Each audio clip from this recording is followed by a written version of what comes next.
Hi, welcome back to my channel.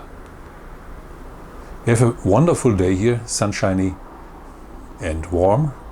But nevertheless, let's start today's video with a good night story.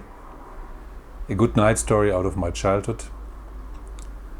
And it's about fear, manifestation, and if fear does interfere with manifestation, or if the subject of fear might even be manifested, and what we can learn from this all.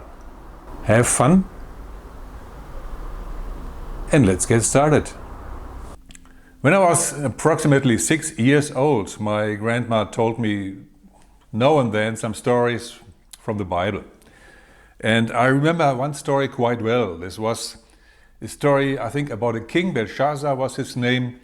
And he wasn't living a great life, and God wasn't really content with him.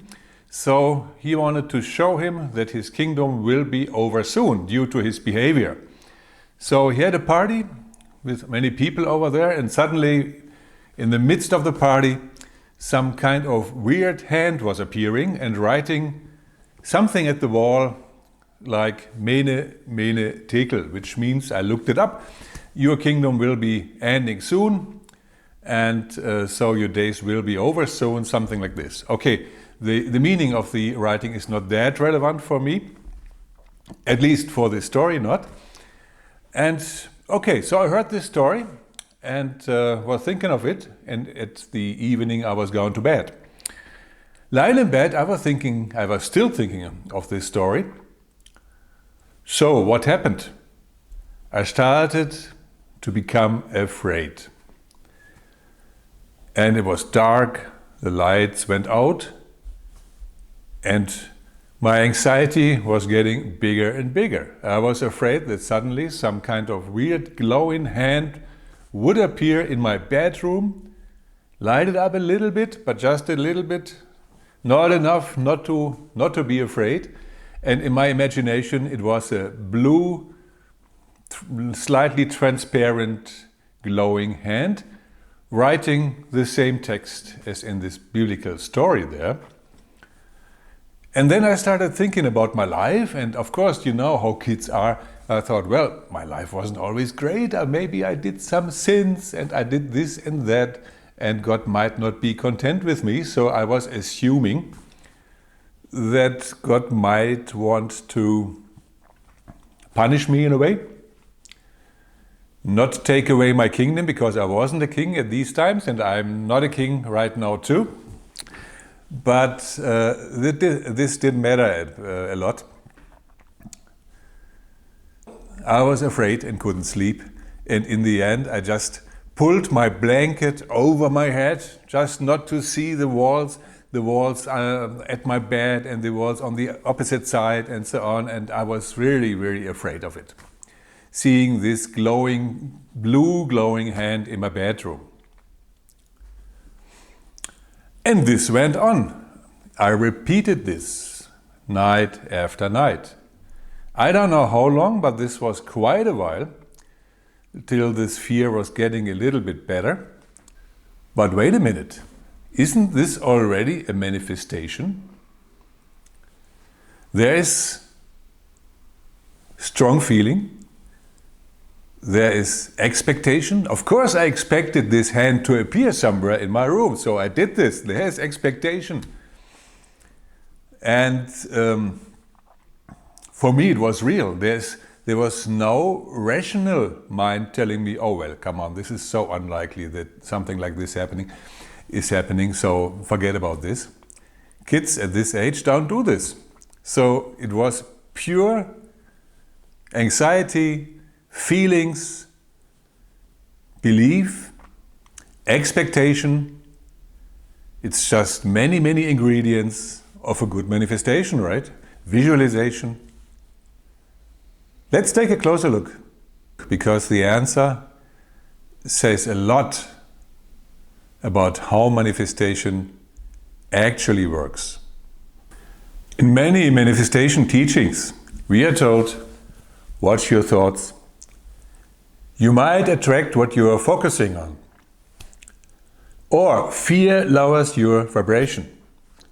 Be careful what you feel. Now, on the surface, that sounds empowering and a little scary because it feels anxious.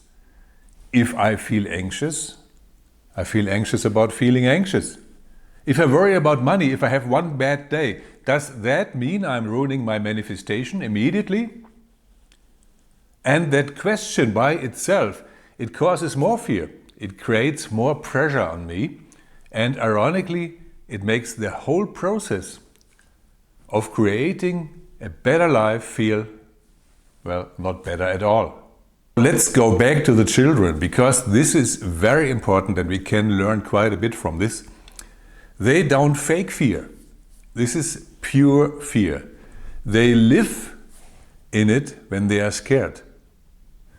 No emotional detachment, no higher reasoning, as I told you before. Just raw and vivid imagination, full of monsters, kidnappers, ghosts, and worse, like my blue hand I had been imagining at this time. And yet, those fears don't materialize. Not for most children. There was no hand coming into my room. I didn't see this blue glowing hand, not a single time.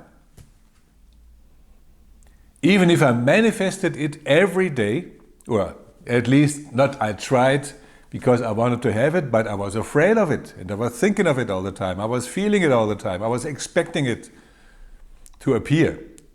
But it didn't appear. Across all cultures, different monsters, but the same pattern. Deep fear, but no physical manifestation whatsoever. Why? The reason of this is, and it must be, because otherwise it would become difficult to find some valid explanation. The reason is reality is not shaped by every emotion you feel. You're not in a one-player game show where every fear becomes physical. Reality as you live it is shared with other people, with nature, with randomness, with structure. You influence it, that's for sure, strongly, but you don't fully control it. It's not just all about you, and that's a good thing, of course. The mechanism is even two-sided. On one hand, you have the mechanism of the RAS, the reticular activating system. We talked about this in a former video. And the RAS adapts your perception to your expectations.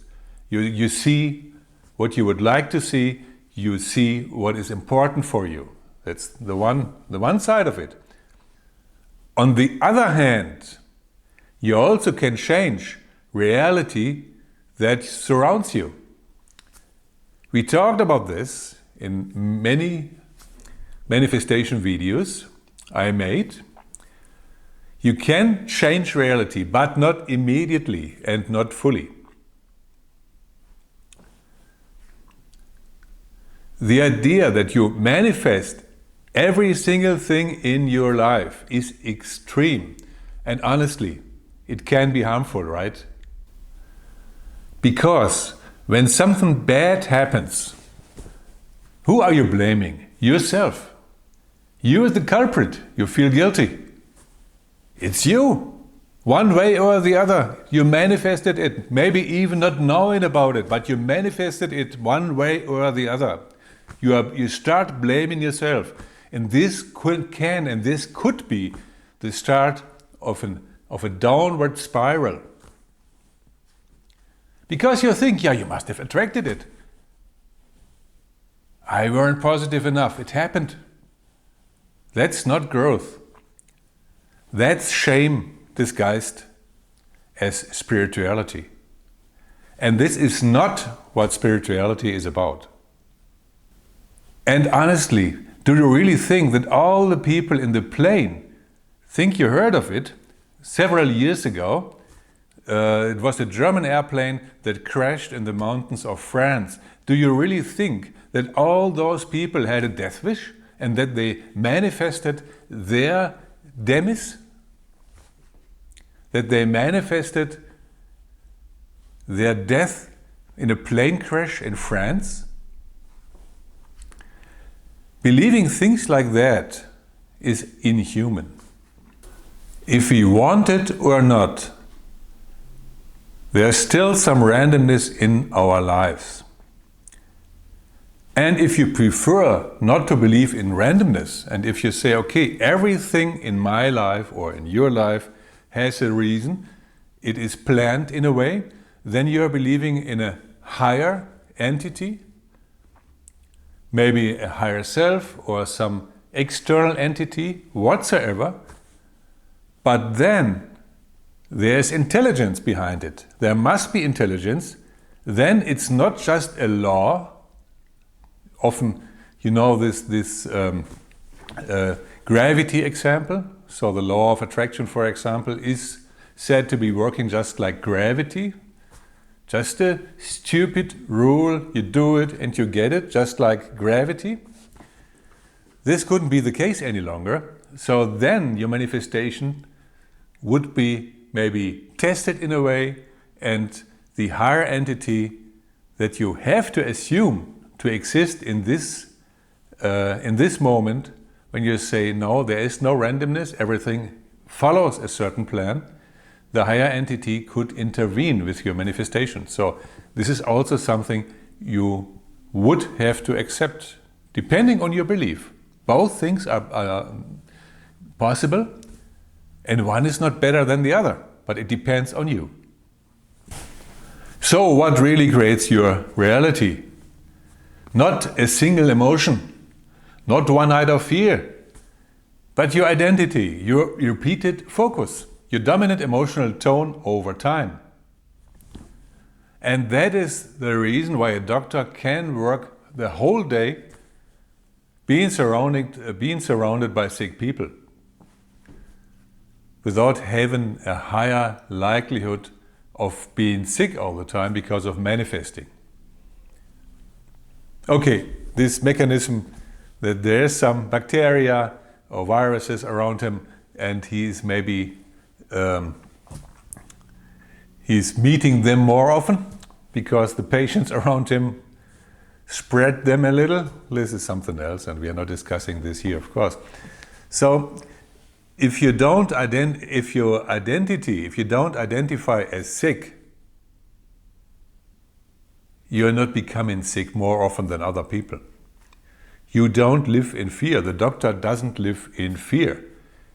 He is detached professional, and the dominant identity is, I am a healer, I am competent, I am safe. And that outweighs the occasional exposure to negativity, just like it does for you. Remember, I did this manifestation for many, many days, and even then it didn't happen. The manifestation of this blue hand was not happening. There's another point, another topic coming into this, of course, and that's the topic of reality. If I try to manifest something which is so out of the real world, maybe I will have some problems for the one reason or the other. We will also tackle this in a later video here. There's lots of things to say about those topics. But let's be honest. Fear, of course, can shape your reality, but not like a curse. That's a big difference. If you live in chronic fear, if your identity is fearful, if you constantly expect the worst, believe the worst, prepare or be prepared for the worst, then, besides being not good for your well-being, there might be the chance that you attract one thing or the other. Maybe not just catastrophic events, but maybe small things. One day this, one day that. So, of course, it's not healthy living in fear and seeing the world as fearful and as negative. That's not great for you, of course not. But a scary thought, a bad dream, a fear you felt once and moved through, and even twice or many times, that is still okay. And that's not enough to derail your manifestation, and it doesn't mean you're broken or blocked. That doesn't mean that not only your manifestation might fail, but there's even worse things happening. That doesn't mean it. Because you're a human, you cannot walk around smiling and being happy the whole day. That is not possible. If you do the things we are talking about in my videos here, if you do it, you will feel that your mood will become better, that things will be going more smoothly, that you will be able to manifest your dream life step by step. Remember this, you don't have to be perfect to create your dream life. You don't have to be happy 24/7. You don't have to fear your own fear. What matters is what you return to, the story you feel, you tell about yourself, the version of you you rehearse every single day. And that's where your power is. What can we take away from this? Do thoughts create reality? Yes, they do. But not every single one. Not every emotion, not every fear. It's your overall vibration, it's your pattern. Your beliefs about what's true for you and what's not true for you. And that's incredibly freeing. Because you can have a bad day, you can allow yourself to have a bad day. You can cry, you can be afraid, and still manifest exactly what you want, if your core belief stays aligned. Relax, let go of guilt, feel what you feel, and then just go back to the version of you that has your dream life, that is already leading your dream life, that has everything you desire. Have you ever been afraid that one bad thought, one bad feeling, one bad day would mess up your manifestation? Tell me in the comments. I would love to hear how you have been able to work through that. So if you find this helpful, give it a like, subscribe not to miss the next content, and share it with someone who overthinks their thoughts. See you in the next one, and remember, your reality is much more resilient than your fears. Bye for now.